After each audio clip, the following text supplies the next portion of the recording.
Good evening, everybody. Welcome to the Footy Channel Groundhopper, and we've got another non-league show. We got a special guest waiting in the background, but before we get into that, if you do enjoy tonight's show, don't forget to smash that thumbs up. Follow Sean the Sheep there and hit them thumbs up as well. That'd be absolutely fantastic. If you are brand new at the channel, come in, hit that subscribe, come be part of this great community. Also hit the bell notification. That'll let you know when I'm live, have a pre-record or any upcoming shows as well. You can always become a member. It's 99p. You can do that by clicking the join button. And if you want to make a donation, do that in the chat, clicking on the dollar sign with all money reinvested in the channel. So I've got the usual suspect on tonight. James, unfortunately, I've got John tonight, but how are you, James? Okay? I'm good, thanks. How are you? Yeah, absolutely fine. It's a bit cold at the minute, but it is supposed to be a little bit warmer at the weekend, but it's only about 7 degrees apparently the weekend. So, yeah. Right. Without further ado, let's bring our guest in, and it is the assistant manager of Bury Town, and it is Paul Musgrove. Here he comes. Hi, Paul. You okay, mate? Yeah. Good evening. How are you? Yeah, fine, mate. Fine. Great to have you on the show. Thank you. Yeah, it's just strange to see you the other end of a screen rather than chatting at a game. So yeah, thanks for having us on. Yeah, because normally I chat you at the games, don't I? So yeah, it's it's different, isn't it? And we've got somebody in the chat on Adventure saying hi, everybody. Hi to you, mate, as well. So yeah, I'm going to come to you, Paul. I mean, obviously, tell us a bit about your career, where you started your footballing career off as a player, and then obviously into managerial and coaching. I'm sure we'll go a little bit back in the timeline, then in a time warp. No, I'll just skim through it briefly. So I started as a youngster, just at Ipswich Town. I was there from 9 until 16. Didn't get taken on as apprentice, so I left there, and then after hopping around at a couple of clubs, I then decided that I'd go into non-league football and then try and earn a crust going out to work and playing football. So I did that. Started with Walshamley. Well, I started actually at Bury Town, funny enough. Yeah. And then I left there and went off to Walshamley Willows and had a really good, successful time there. And then, like I said, from there, it just, like I said, I'd always had aspirations just to try and get back up as high as I could. And then reality sort of kicks back in, doesn't it? So I did that, and then obviously I went off to Needham Market for a spell.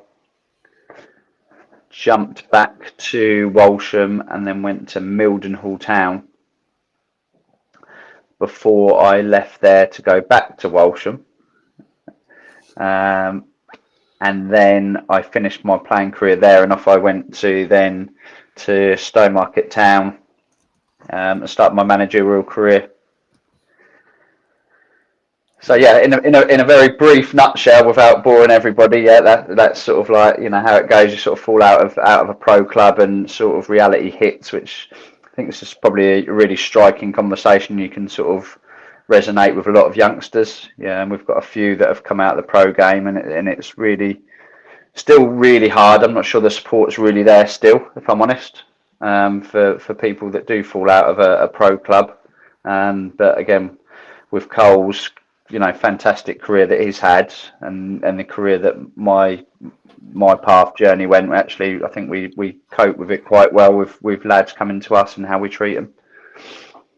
Yeah, so getting onto that, I mean, when Cole took over at Bury Town and asked you to become his assistant, how did that become about?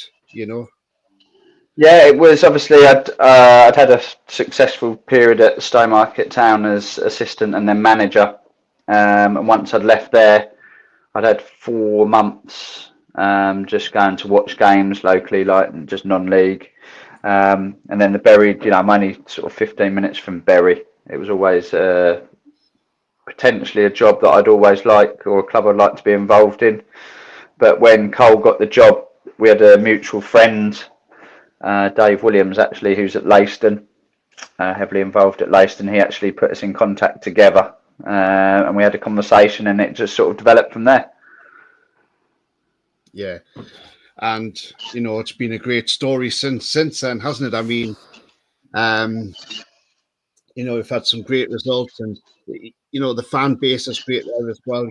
Berrytown always gets great attendances, and I just want to go back to the game, because obviously this is a game that's going to live long in the memory of a lot of people, a lot of Berrytown fans, yourselves, the players, and it was a huge day, and that was back in May, the playoff final against Brighton and Sea Regent. Now, I'm going to be honest here with you, Paul. It was the final I didn't want, because the reason being was because obviously Berrytown's close to me, so because I'm not far from Berrytown, but also I'm good friends with Salts as well, Brighton Sea manager.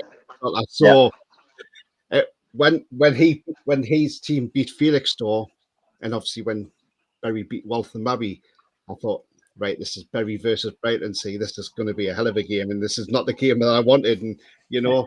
And it really did split me down the middle that day. But I did obviously back a Bury win, to be honest with you. And I know after the game, I spoke with Salts, and he was deeply disappointed, in all honesty, which is fair enough. And he still said to me the other week, it actually still hurts him, that defeat as well, believe it or not. So, and that's a sign of a good manager as well, because he's done a really good job at Brightland Sea.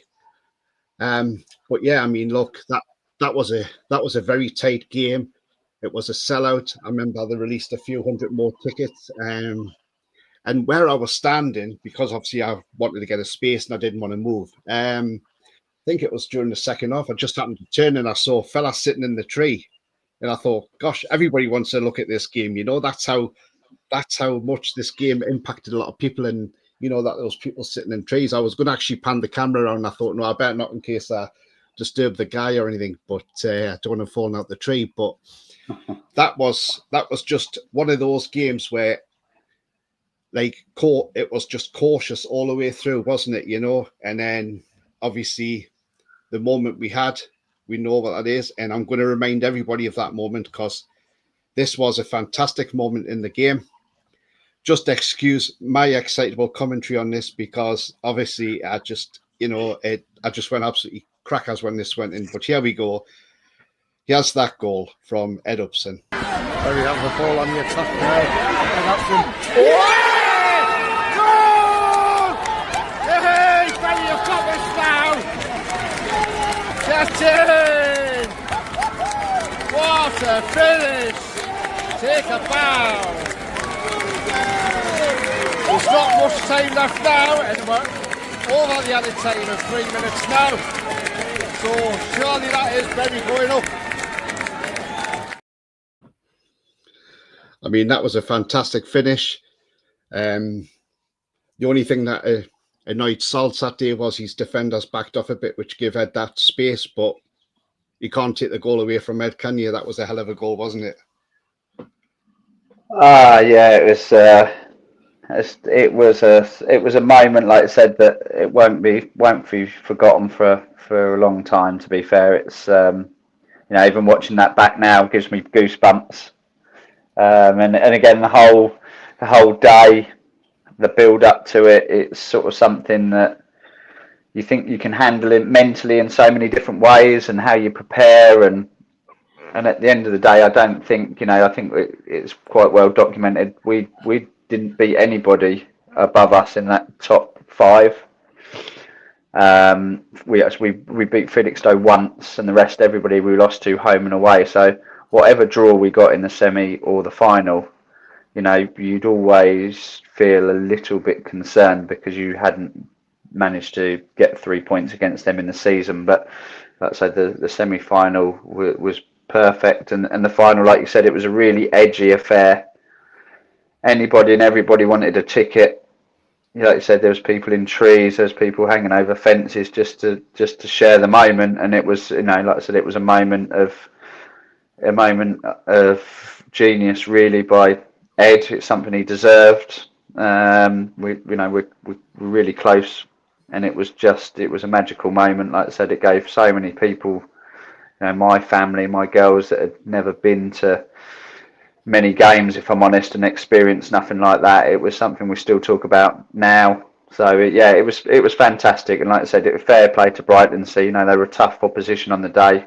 Like I say, he's a brilliant manager, and it was just fine moments. Like I said, I think they made a change in midfield, and I think Ed, being the age he is, he still ran off the back of someone to receive that ball and then take a first touch and put it in the top corner. So brilliant for the town. And like I said, it's really difficult because having got that success, you want to taste it again, and in football that doesn't come along very often. But now going up the league, we obviously need to we want to taper expectation as well as try and achieve something else with the club. Yeah, and I mean, thing is, if you're going to win a final, win it with a goal like that. You don't want a scrappy goal going in. You want it going in as a thunderbolt or a screamer. And that was absolutely perfect way to win a final. I mean, I don't know what you and Cole were like during the game, because obviously I was focused on watching the game. But I mean, you must have been. Were you nervous during the game, or were you quite content? Well, if anyone that knows Cole, he's a calm, composed individual, and he sort of imposes that on the rest of us. And again, the older you get, and the more experiences you encounter, it sort of comes upon you that you've got a minimal impact from the side anyway. All your work's done during the week and in the changing rooms. Shouting and bawling on the sideline when it isn't quite going right is only going to create a little bit of chaos and negativity. So Cole's not one for that, and that's sort of again that spread amongst us. So it was tense, but we were probably very tense in a quiet, calm manner. Yeah, I mean, as I say, it was a really, really tense affair that day. The more it was 0-0, the more I was starting to think this is going to go all the way. This could go even to penalties, and I was thinking, I hope it doesn't go to penalties, because you don't run a penalty shootout to side a game like that. But Ed came up with the goods just before the end of the game, and the rest is history, as I say. Yeah, he's certainly written his name in, even just being a Bury boy, but obviously being an exceptional pro for all them years, and then to come back. He was with me at Stowmarket. He's come across to Bury with us, and what a way to finish. And like I say, because he's a Bury St Edmunds boy, I'm sure. And if we go for a night out, he's sort of, probably dines out on that quite a lot, to be honest with you. I don't think he ever buys a drink. Not that he ever did, but he doesn't have to now, that's for sure. Yeah, absolutely. And I mean, that was his last game as well for Bury Town. And what a way to bow out of your career. Just say, look, I've scored the winner. I'm happy with that. That's me finished now. Yeah, I think, like I said, it was very much... heart overhead or a friendship overhead, because I kind of knew that could be a possibility. And he took a few weeks to think about it. But as soon as he told me, I knew it was the right decision for him. And from a selfish point of view, you could try and convince him that we still would like him at step 3. But as a friend and in my heart, it was like, no, I can see you're content with your decision, and that was fair play to him. Yeah, absolutely. And I mean, obviously I spoke to yourself after the game, and then I spoke to Ed as well, and that ended up getting soaked as well. I'll pop that moment on so everybody... didn't you? Yeah, I'll pop that on now so people can have a laugh at this. So this is me speaking to Ed after the game and then getting soaked. We got what perhaps we deserved at the end there. Yeah, absolutely. That's what we like to say. And I've just been soaked, thank you very much. At 42 to do that. My God. Love it. But Ed, I mean, look. I mean, that was just brilliant. I stunk of champagne, and all I was praying for when I was driving home, I'm thinking, I hope the police don't pull me over, because if they pull me over and I open that window, they're going to say, oh, hang on, you stink of alcohol. And they're probably never going to believe that I got soaked. The only thing I would have had to say is I've got video evidence here, but no, do you know what? That was absolutely fantastic. I didn't mind it getting soaked. Some people I know are saying, oh, I'm surprised you were happy about that. And I said, well, to be honest with you, at the end of the day, when everybody's on a high, that's part and parcel of it, isn't it? And, you know, I bet you and Paul got soaked when you got in the dressing room as well. Yeah, absolutely. Like I said, you know, when you get to, you're a part of the occasion. You're as much of, a part of the occasion as any of us, because you're putting the content out that you are. And yeah, like I said, it's an amazing moment. And whether you get soaked or not in the, I came out of the change rooms and even my girls said, "Look, Dad, you absolutely stink. I hope you're getting changed." But yeah, celebrations. Like I said, it was probably couldn't drive for 2 days after that till I was sober again. But it was amazing. It was absolutely incredible to be involved with, and exactly what we thought we could achieve. When you go into a club to start off with, you can see the potential, and it was something that we thought we could do. But then it's one thing thinking it and another thing doing it, especially in the short space of your second season as well. So, and like I said, being from Bury St Edmunds, it's incredible, still incredible to this day. And I've been around people that got the previous promotion for Bury, moons ago before that, friends of mine now, and they talk about their memories of their successes. And hopefully, like I said, going forward, when I'm past it and out of my football phase, if that ever happens, then that people will be talking about it forevermore. Yeah, absolutely. I mean, James, what's your thoughts on that goal? I mean, what a way to win a final, isn't it? It's a great way to win a final. It really is. As I say, I went to one final last year near where I live, because I don't live near Tony. But yeah, and that went to penalties, and that was stressful for the fans in that one. So you want to win it in normal time, and that's the best way to do it. Yeah, absolutely. I don't know. Have you got any questions for Paul? No, I'm happy to listen for a second. But no, sorry, carry on. But when you found out it was Southern League Central Premier, it's a like you say, it's a tough league. Step 3, you've gone up a league. So how did you prepare for that over the summer? Yeah, it was. It's funny actually, because as you get that success, and I think players are definitely different.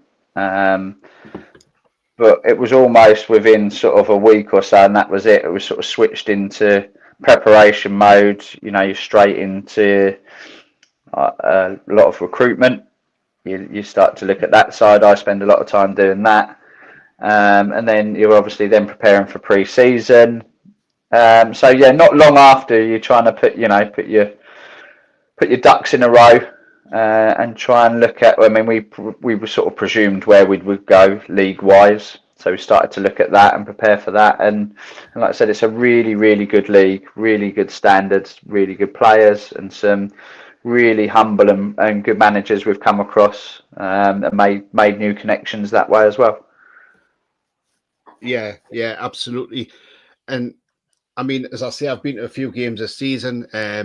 I think the first one I came to was when you played Royston and you beat them at home. That was a hard fought game, wasn't it, against Royston? And then when you played Spalding and you're 1-up against Spalding, I really thought you could go on and get a second goal, because just before the half time, and about that 5-10 minute spell before half time, you were much the stronger team than Spalding. And how you didn't get a second goal before half time, I was quite surprised and quite shocked. And then obviously second half came, and then Big Sapolsky got in with a header, and then a bit of sloppiness in defence gave the ball away and give them an easy second goal. And then they had obviously somebody sent off late on, and then again you were the stronger team, but you just couldn't get the equaliser. And I just felt if you'd got that second goal before half time, you probably would have gone on and won that game comfortably. Yeah, and most games have probably been like that. They're close encounters, and it's who can capitalise, who can be that more ruthless in the other box. And again, I don't want to sit here and go, it's like we're sitting in a league position for a reason, that we haven't punished teams enough.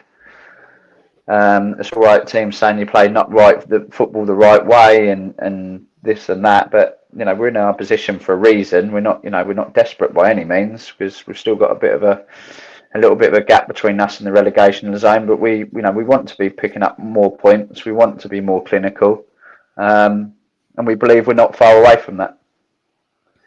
Yeah, I mean, there's an 8-point gap at the moment from the relegation zone to, I think it's Musgrove, who are occupying 5th bottom at the moment, because you're just above them. But there's an 8-point gap there.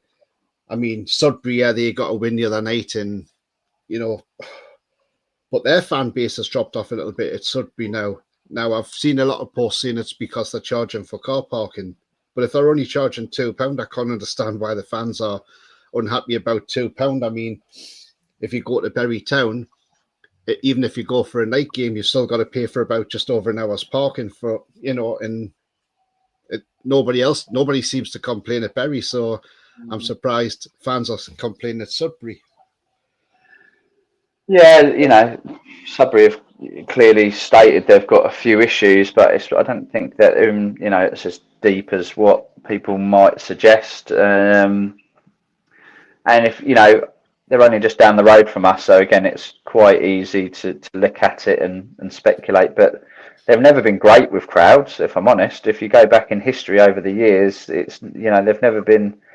When they've been on a real high, and you're going back quite a few years, they were really bouncing with crowds. Then they went up to step 3, and a good friend of mine was manager at the time, was Rick Andrews. He was there with Angelo Harrop, who's now at Chelmsford, and they were starting to rise. The crowds, were all improving, and what it's like when you're doing well, people are there.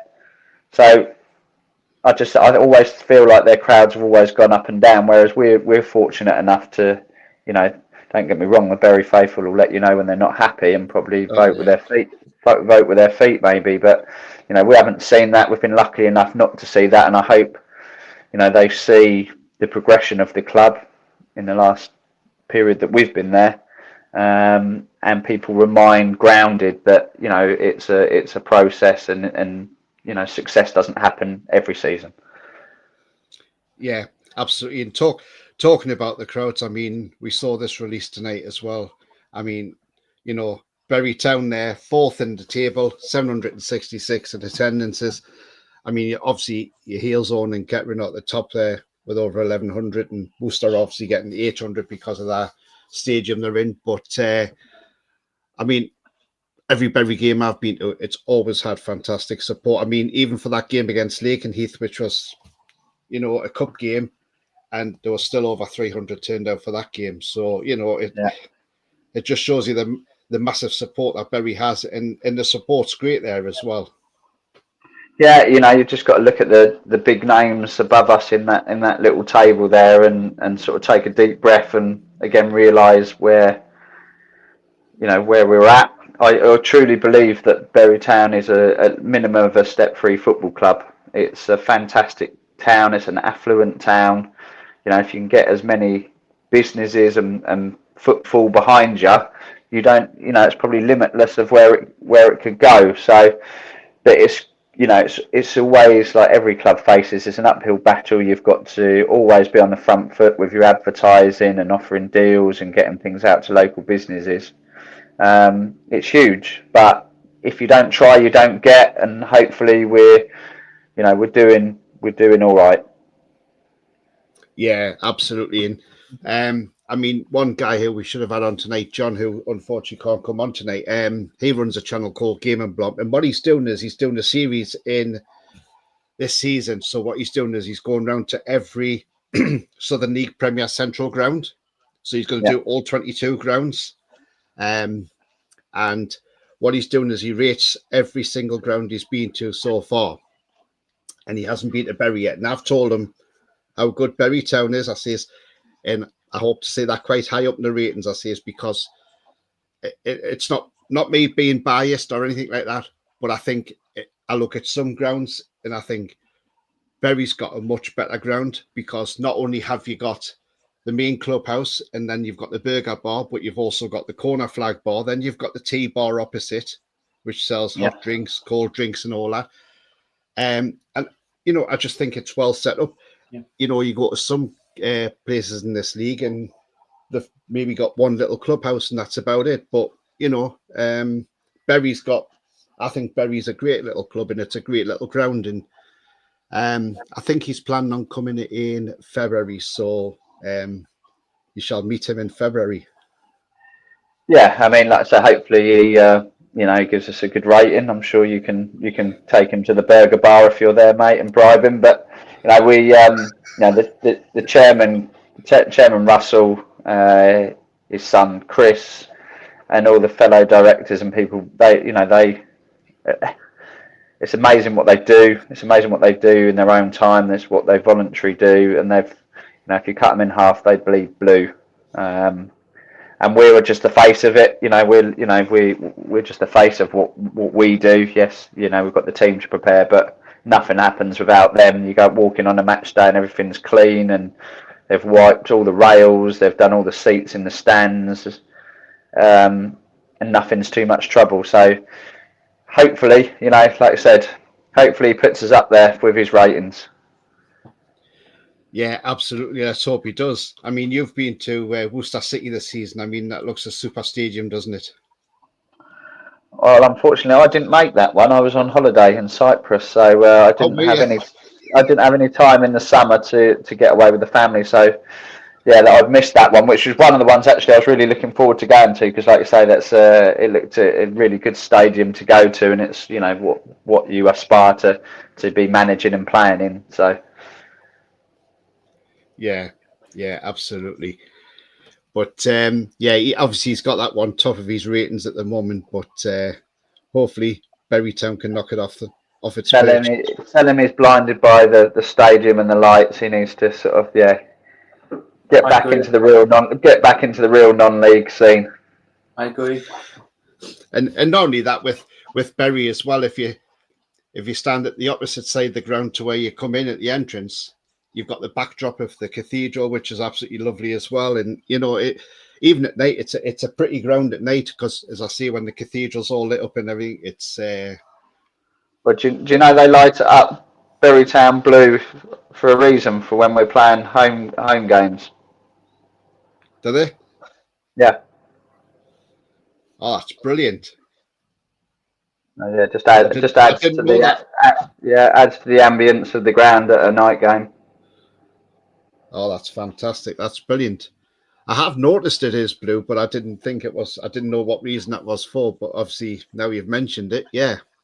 Have you not seen me with the remote in the dugout? No.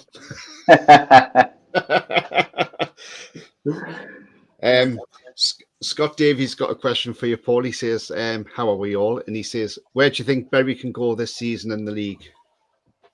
Good question. We want to finish as high as reasonably possible. We know we're, fighting against a lot of teams that have got the sort of the hybrid system where they're doing a little bit of full time, sort of more hours than we can certainly get in, and we're fighting against budgets. But let's say, to an answer to his question, we'd like to be top half.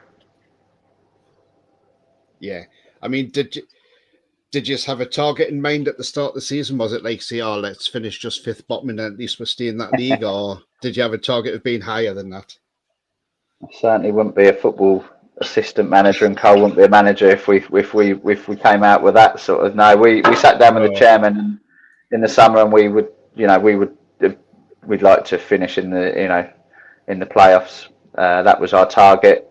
Whether or not that's us being with rose tinted glasses on or not, but it's something that's just where we want to be. We want to be in the top end of the league, and it won't be through lack of hard work that we get there either this season or next season.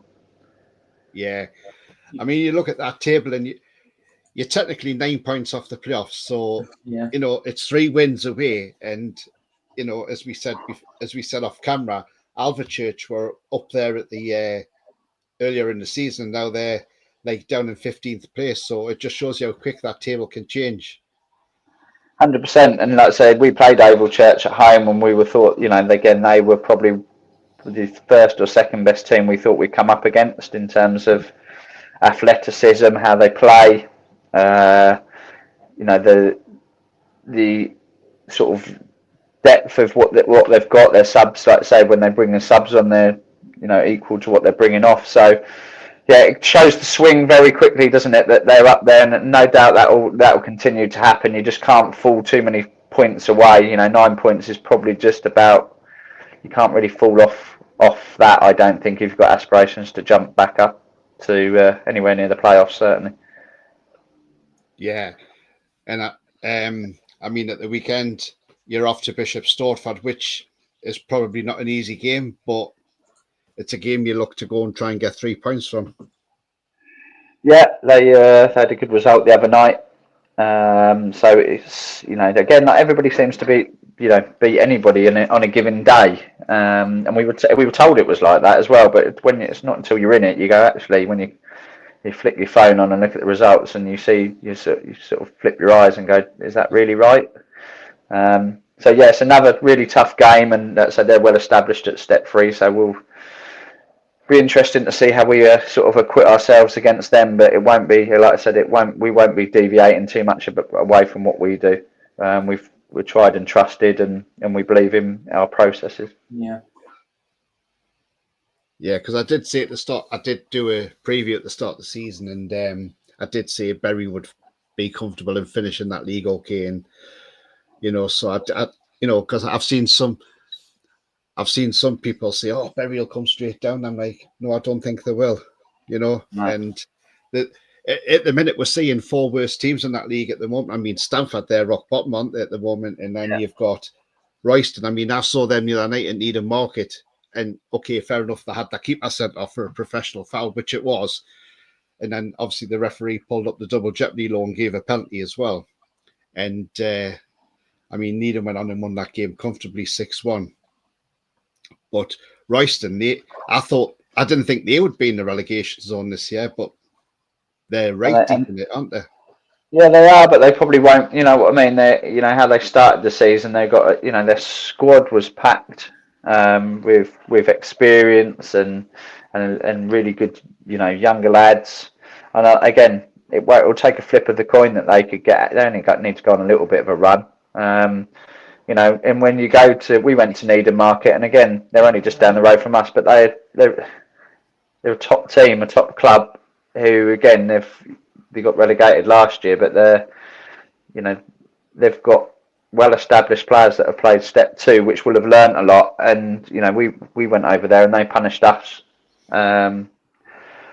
So any team like at this point of the season, I just think, like I say, if you're in that relegation zone, I truly don't believe that is how it would finish. Yeah, definitely.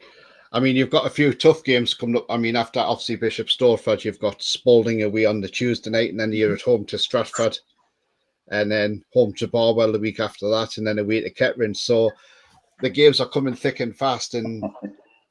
But again, anybody can beat anybody on that day. Yeah, they can, and we're still at a point where you look at that and it's fantastic. We're playing against them teams. We only relish it as management and players. So we've just got to make sure that we've got enough depth and we keep people fit and we're doing the right things to give every game and every minute a good go. Yeah, absolutely. And as I say, the games do come thick and fast in this league. I mean, James, you obviously you've been to Spalding, I think, this year, haven't you?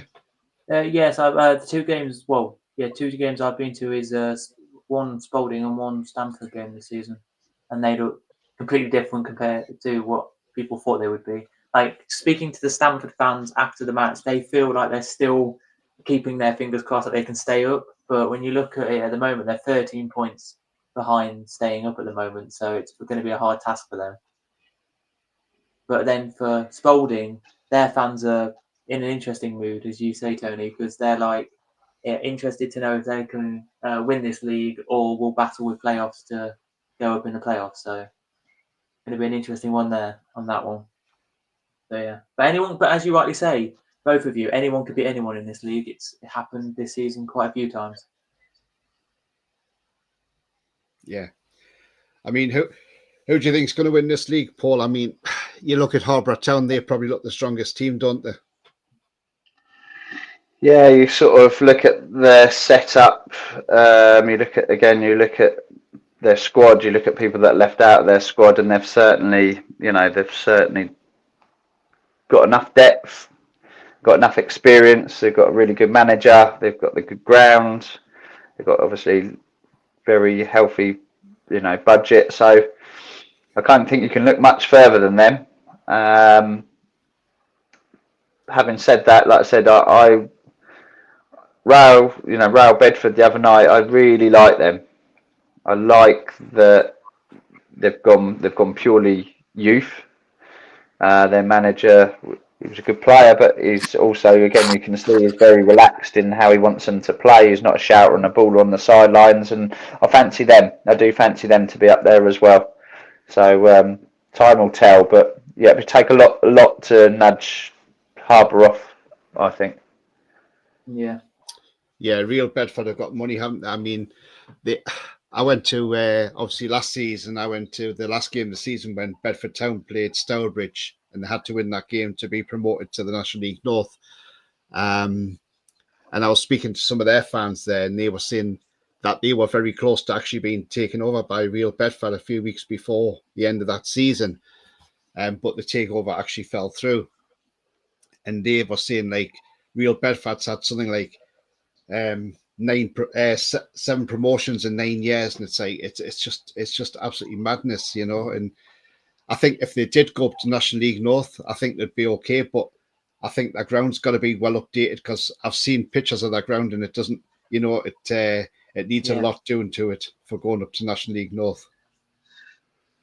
Yeah, we played there on a Tuesday night away, and like I said, with that success comes ground improvements, and it would need a little bit of an overhaul. But when we talk about budgets, nobody knows anybody's budget really. Let's be honest with you, everybody's surmising. Nobody actually, apart from the people involved. And I still think if Rail Bedford have got a healthy budget, but he does squeeze the best out of what he's currently got there, and there are a lot of young lads. So I wouldn't, unless I'm being naive, I would say, I was in a position before when I was at Stowmarket Town when people were saying that we were chucking money, and we did have money, but it's nowhere near the sums of what people thought. You've got to be realistic in what you've got in your purse, and you've also got to be realistic. You've got to think of the future of the club as well.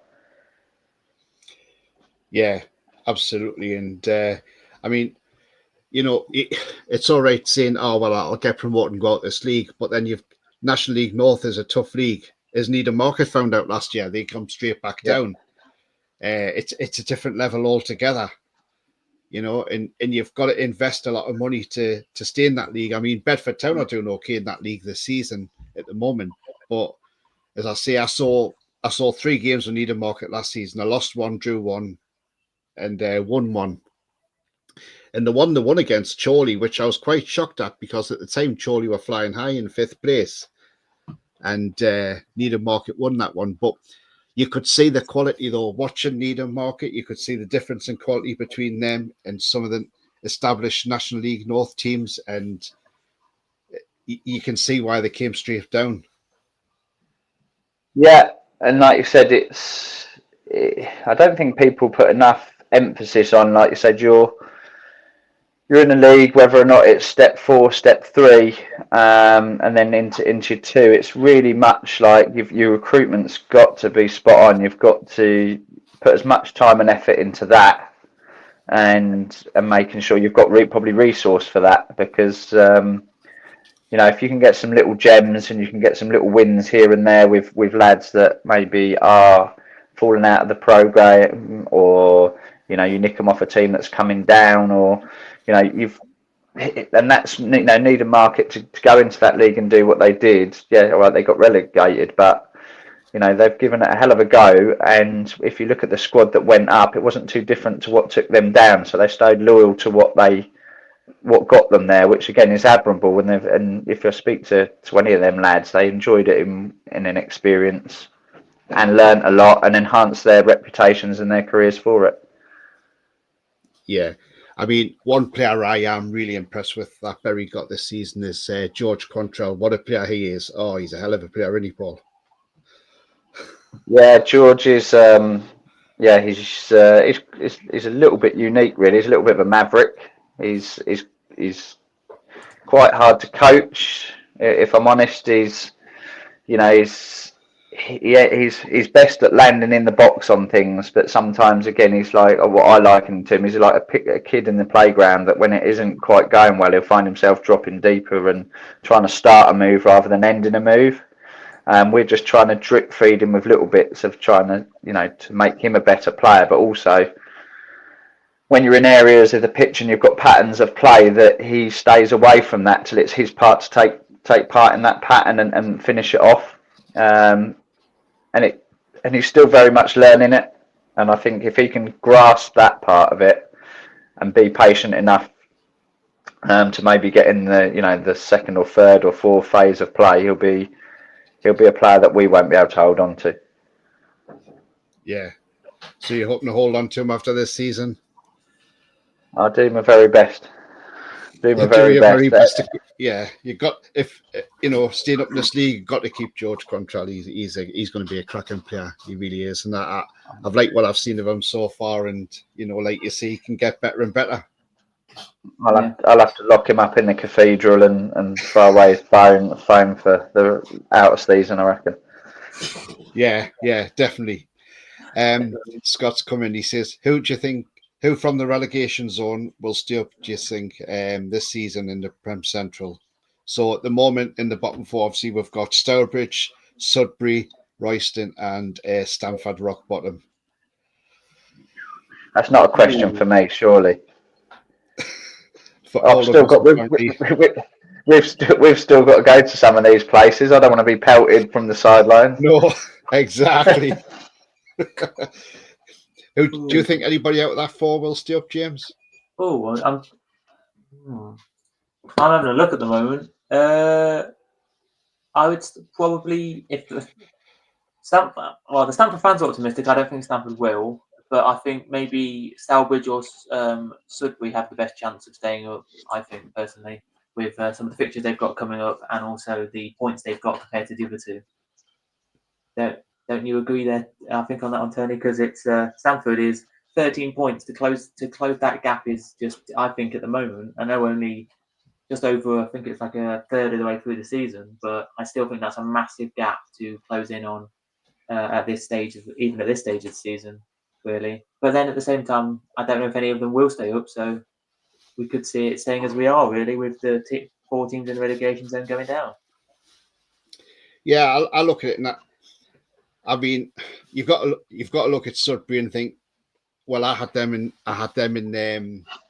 my preview to say that they wouldn't stay in this league, that they would go down this season. So I had Sudbury for going down, and I think I had Stamford in there to go down as well. So there's 2 teams I've got in the relegation zone. But I look at Sudbury's goal difference -25, and to be honest with you, yeah, okay, they might get a few results now and then, but I don't think they'll stay up this season. I think they'll be in Isthmian League North next season. Sudbury fans. Yeah, but I think the one game that you need to look at for that one, Tony, very quickly, is this weekend coming up.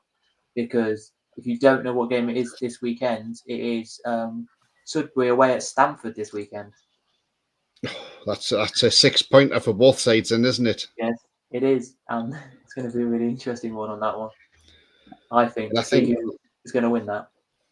Yeah, because I think it's January in Paul when Bury go to Sudbury.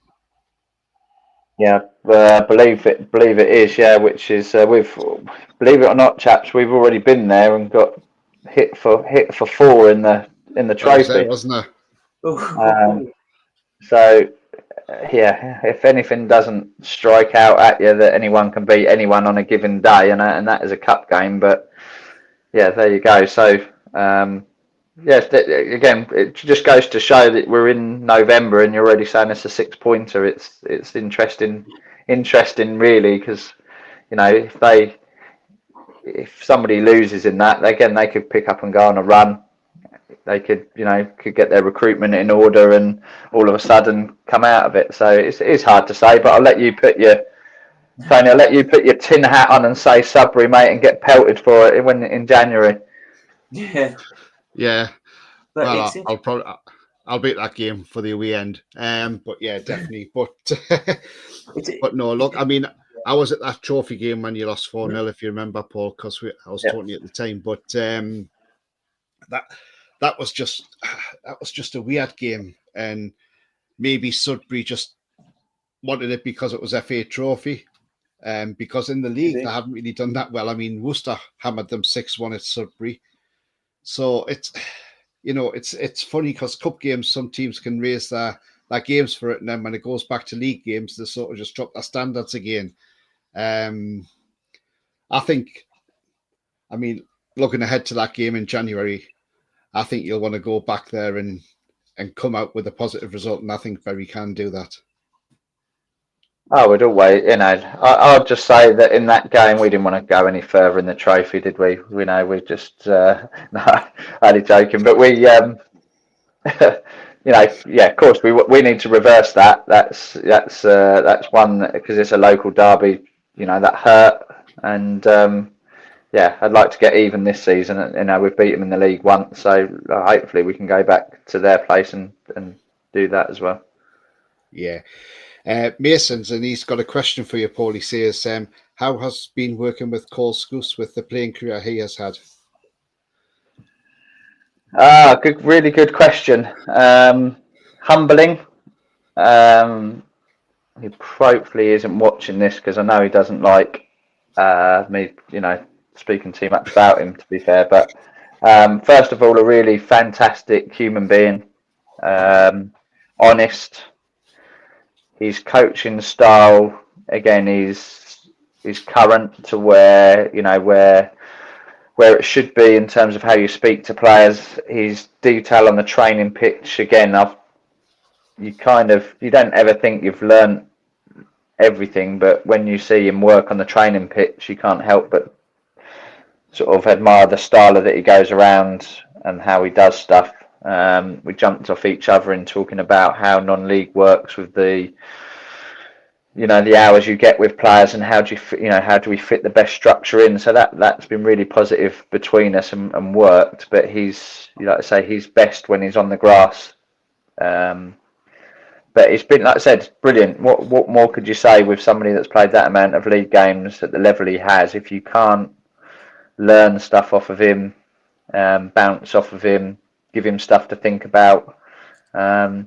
It's worked really well. It's worked really well for me in terms of development, if I'm honest. And it's, again, very thought-provoking. You don't never really go away from a game and think, we haven't learnt nothing here. The questions are always posed. And so, in answer to your question, really, really top person, good coach. And like I said, if none of us, behind him haven't learnt anything, then it would be crying shame. So, yeah, I mean, I've spoken to Cole a few times, and he's just like that common influence, isn't he? And he is a terrific guy, he really is. And for what he's done for Bury Town, I mean, it's his first managerial post as well, isn't it? So, yeah, not you don't. No one ever wants to lose him in any way, shape, or form. But he should be managing league football without a doubt. With his detail and in his knowledge and, like I say, how he comes across. He's just got. I personally think he's got the full package. So, whether I don't think that's his aspiration by any means, by the way. But I just think football needs people like him. Yeah, I totally agree. I mean, I'm going to say it now, but some of the refereeing in this league this season, I've seen some horrendous decisions. I was at St Ives on Saturday, and I saw the referee there. He gave a soft penalty to Needham Market. Even the Needham player said after the game, he don't know how he got that penalty because he wasn't even touched. And then obviously the linesman gave the penalty for St Ives because the referee wasn't going to give them a penalty, and the linesman flagged for the penalty. And again, another soft penalty. It just seems that sometimes the referees in this league are just not at a great standard. But then you do see the odd referee who is actually quite decent. Because the one I saw on Tuesday, he wasn't too bad at all. I mean, he got the decision right with the red card. Because, as I say, the Needham player pushed the ball past the Royston keeper, and the keeper decided to just stand there and block him from getting past. So it's a professional foul all day, in the correct decision. But I mean, how have you found the refereeing standards this season, Paul? Well, when you've been at step 4 and you see the referee in there, and then you jump to 3, it's better, a lot better. The only thing I feel that we suffer from is that they obviously, because of the lack of refs around, that they're promoting people too quickly. So yes, there's definitely people that have got potential, but then get pushed into step 3, and clearly I don't think they can handle it. But then I do have to laugh, because then when you turn around in the stand and you see an assessor who's not really played the game, and they're giving, somebody who's in their early infinity of refereeing, and then they're standing with them an hour before the game, and you're kind of thinking, well, I hate to think what they're trying to drip feed into them, or what they think that they can possibly add, if I'm honest. And I think that puts pressure on the younger ones. So, in answer to your question, I think the refereeing has been good in patches, but I also think, like I say, they're pushing young lads into situations where they're not quite ready for it, which does spoil certain games. Yeah, and it puts just so much added pressure on their shoulders. And, at the end of the day, they've got a tough job, referees and, the officials. And it's just absolutely shambolic when they are trying to promote these younger lads, like you say, into a higher league when really they're not ready for that league. No, and I think, like I said, it's whether we don't look at the numbers, so we don't know how that works in terms that they have to do it. But I still think there's, this from that, looking from the outside in, there's certainly lads that could do with another 1 or 2 seasons level below, just to learn the dark arts of the game and see things in a different perspective. I think they can be easily influenced by somebody sitting in the stand thinking they've got to give stuff. We've had a lot of instances where referees and linesmen don't even want to talk or engage, and they've got that arrogance about them.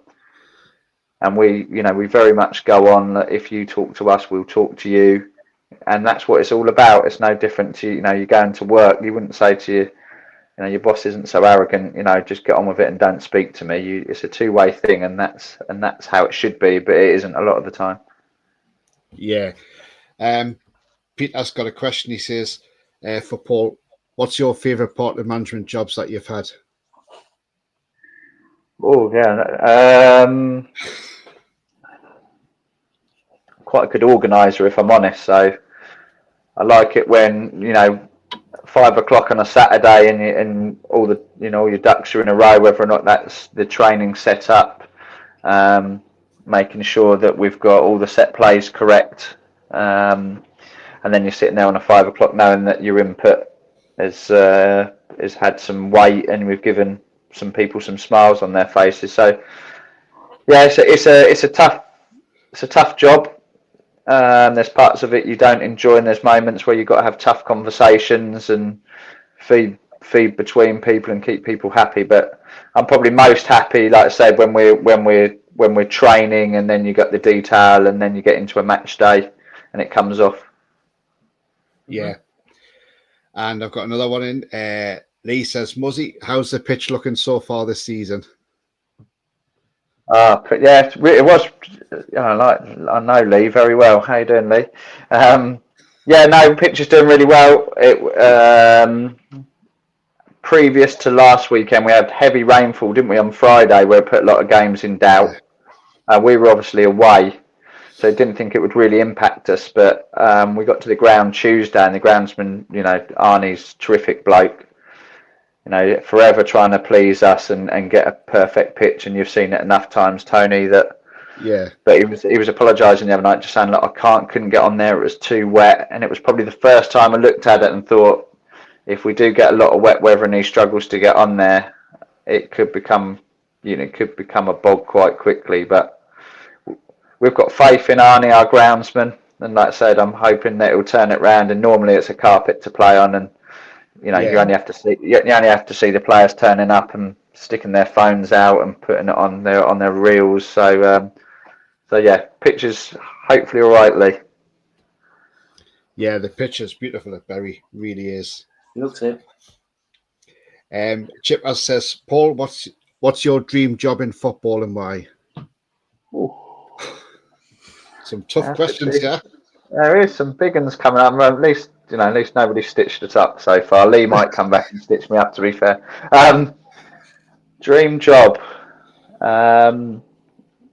It depends how far you want to take it, really. I've got a really good career out of football, and there's always that balance. Cole's got a really good job outside football, but whether or not you could ever jump into professional game, but it's always a risk and a gamble. I feel like you could be in a job for 3 months and then out again, and you've chucked your career away. So I think I'd be realistic on the answer to this question at this point in time. I'd love to keep progressing Bury as far as we could with the management team and the players that we've got. And I'd like then be able to look back on it in years to come and feel like I've really added something to my local club, and that people do talk about the success stories that we had last year, and hopefully there's a few more in years to come. Yeah, absolutely. Pete says hello. Mason's got another question. He says, how's Tommy Hughes been as I've seen him play for Kings Lynn in the National League North? Yeah, hopefully that's not a loaded question, because Tommy's fantastic. He's been fantastic. He's somebody who's hungry to progress. He's brilliant on the ball. He picks passes that nobody else can see at times.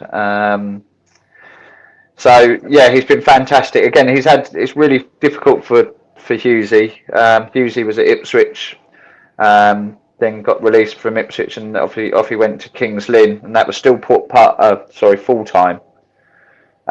So he's still in that full time mode of being, having the tag of a professional footballer. It's only that obviously management changed in Kings Lynn in the summer, and Cole's relationship from his Ipswich days that we managed to get Hughesy with us.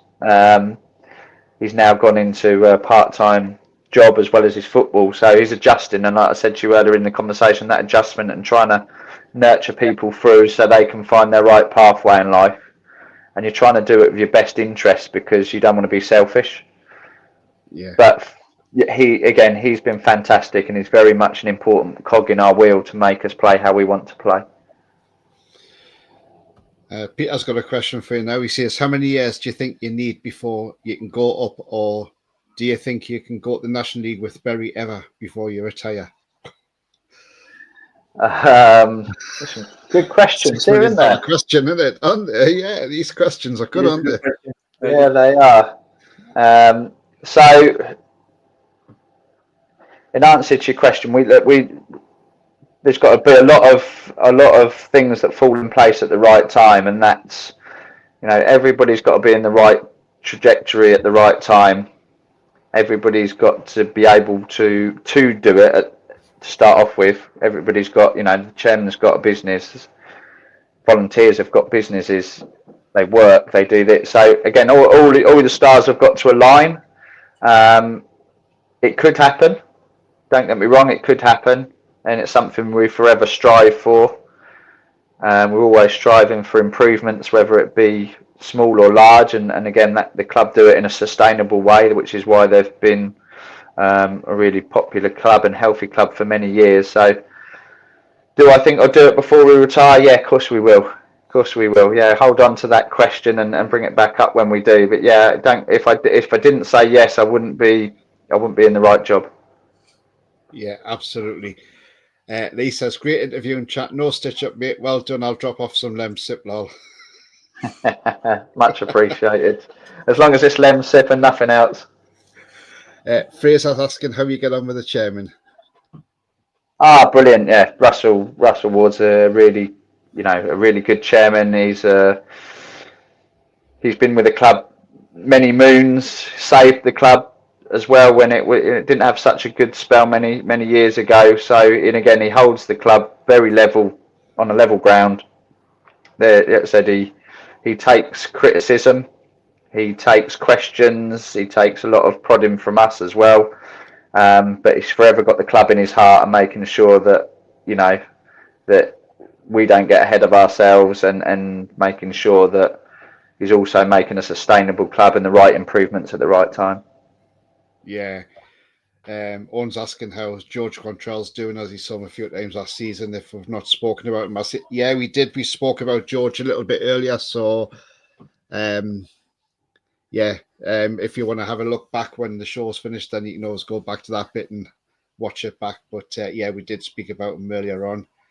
But what we're going to do is we're going to let Paul go, because he's been on with us for an hour, which has been absolutely fantastic to have Paul on, and I thank him for coming on. It's been great. I know Charlie's trying to come on the channel one day, but it's obviously just trying to fix up a date with Charlie to get him on. Because he's a cracking keeper. That'd be entertaining. Yeah. Oh, that will be entertaining. Yes, he's a great lad, Charlie. I like Charlie. He's a good lad. Yeah. Yeah, really good. So I just want to say thank you for coming on tonight, Paul. It's been an absolute pleasure, mate. Much appreciated. Really enjoyed talking to you both, and I hope to see you at a game soon. Yeah. Yep, I'll hopefully see you soon, Paul, and we'll catch up with a game, no doubt, mate. I'll try and get down. Thank you, Paul. Cheers, mate. Cheers. I will. See you. Thank you. Bye-bye, Paul. Bye.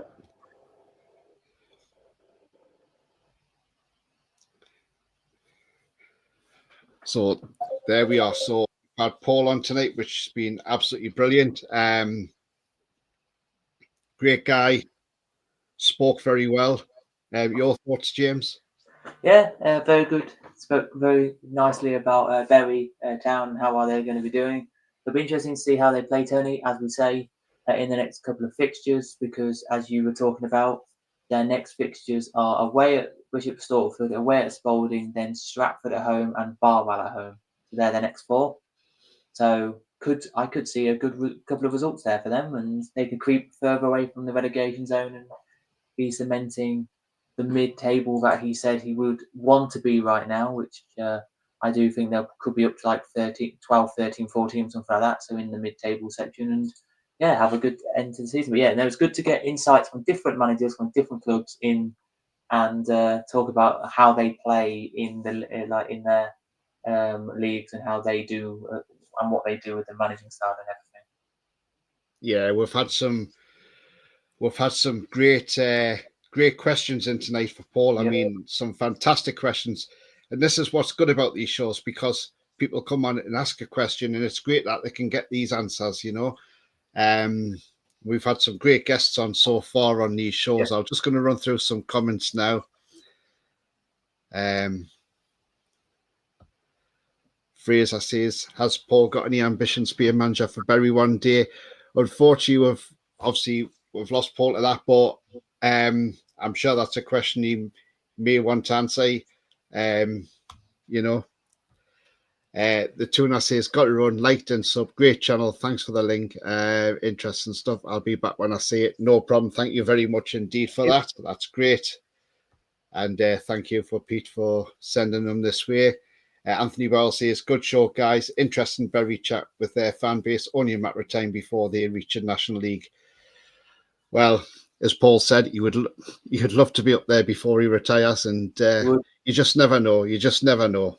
But sorry, very quickly, Tony, but you are right in saying, though, that their attendances are really good. Their lowest attendance apparently in the league at home is 510. So that just shows you how good they are in this league to not get any attendances under, say, 510, because Bury are a club on the rise, it looks like.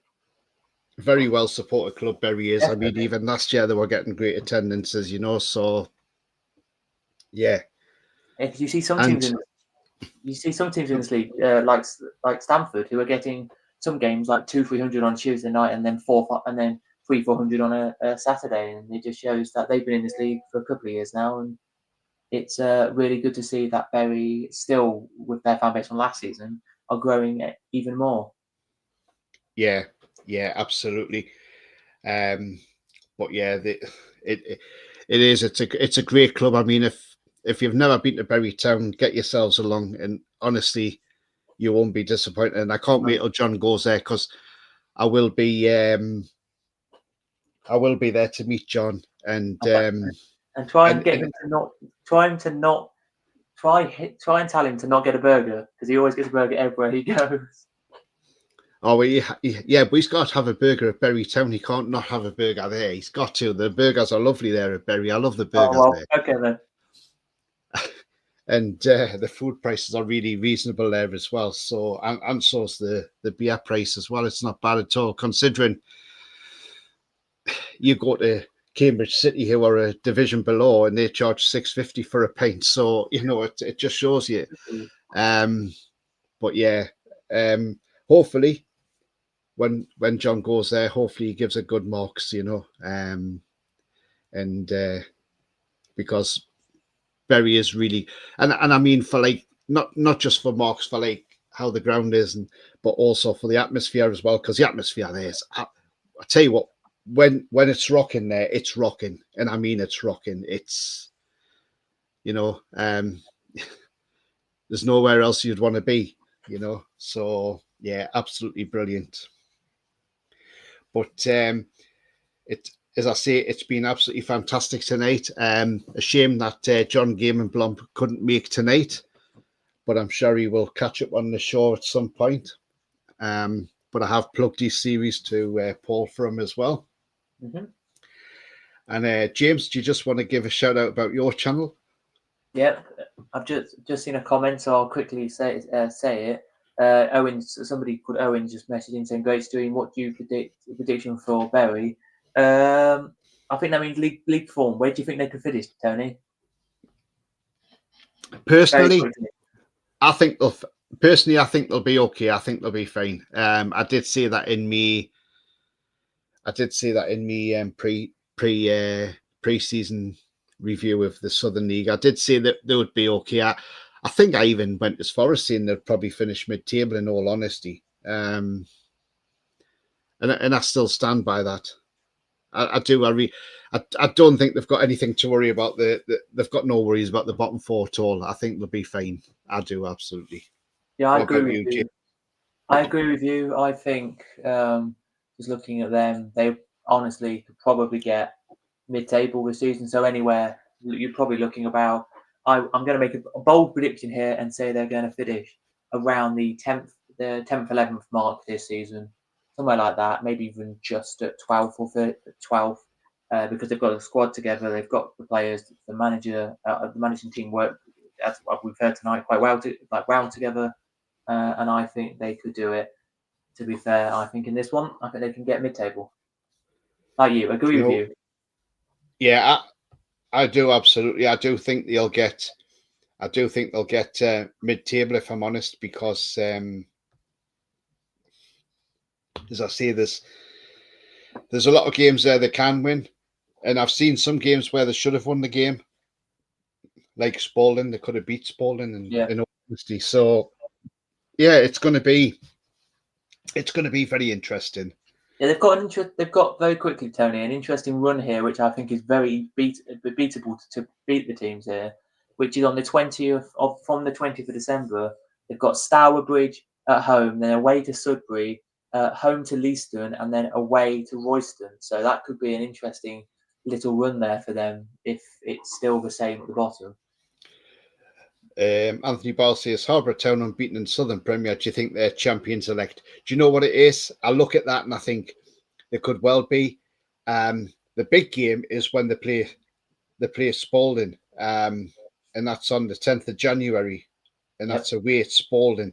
Tell you what, that's going to be a heck of a game. And I think if Harbour Town beats Spalding, I think they're going to win the league. I really do.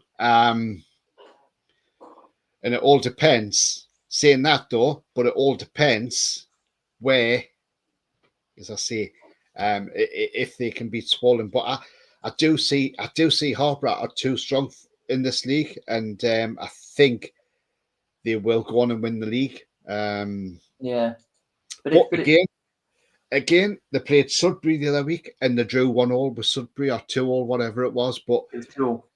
Yeah, it was 2-2, because that was the night I was at Bury when they played Lakenheath in the cup, and I couldn't believe that result. I absolutely thought Harbour would have took them apart, but they didn't. And so I suppose the manager of Harbour wouldn't have been very happy with the draw, but it's a draw.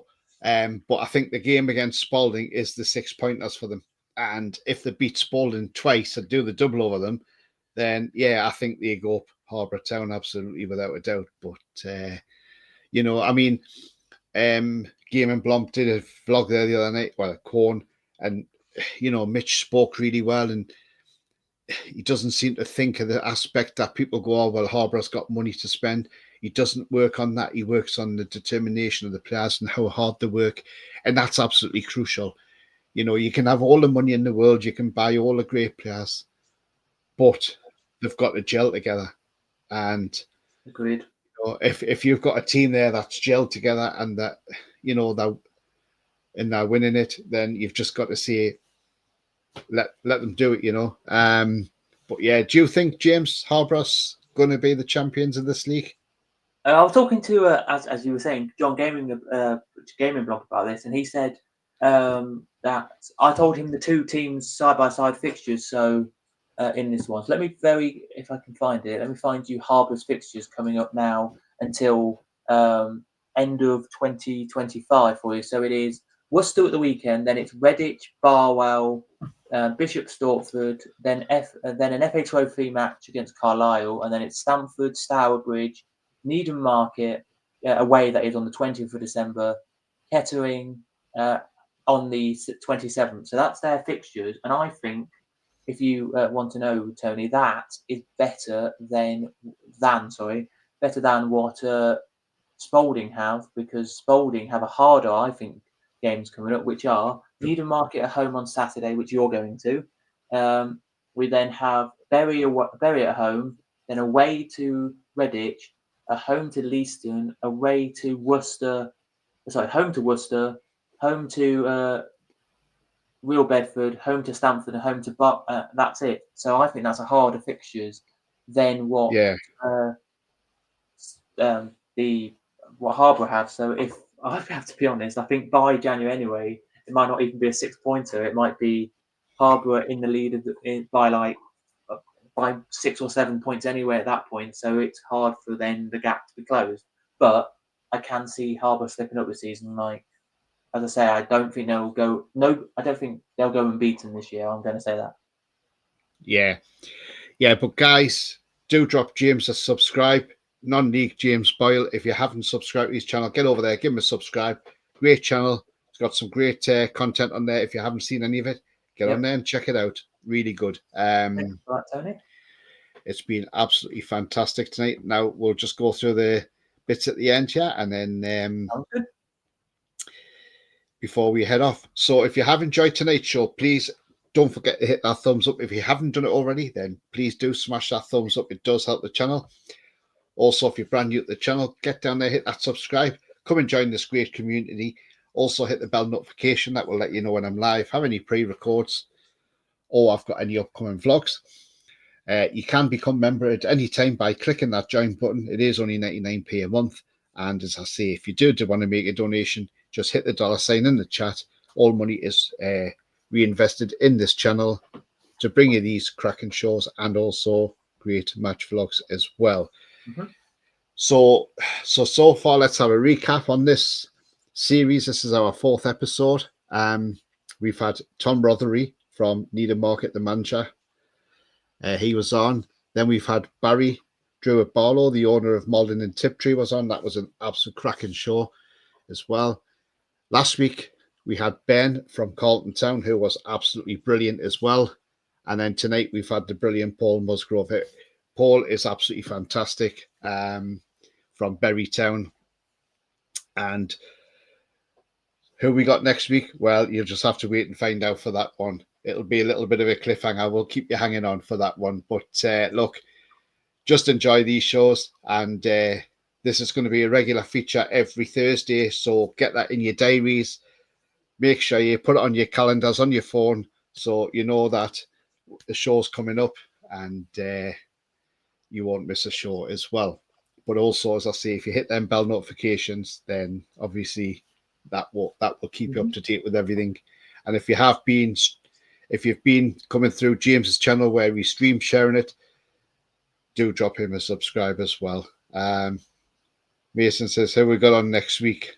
You'll have to wait and find out for that one. But anyway, it's been an absolute blast night. It's been a pleasure, guys. It's been brilliant, and I thank you again to James.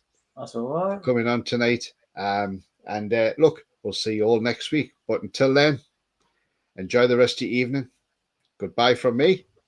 Goodbye from me. And I'll just have a word with you backstage, James. So here we go. Enjoy the outro. Bye-bye, everybody. Once again, ole!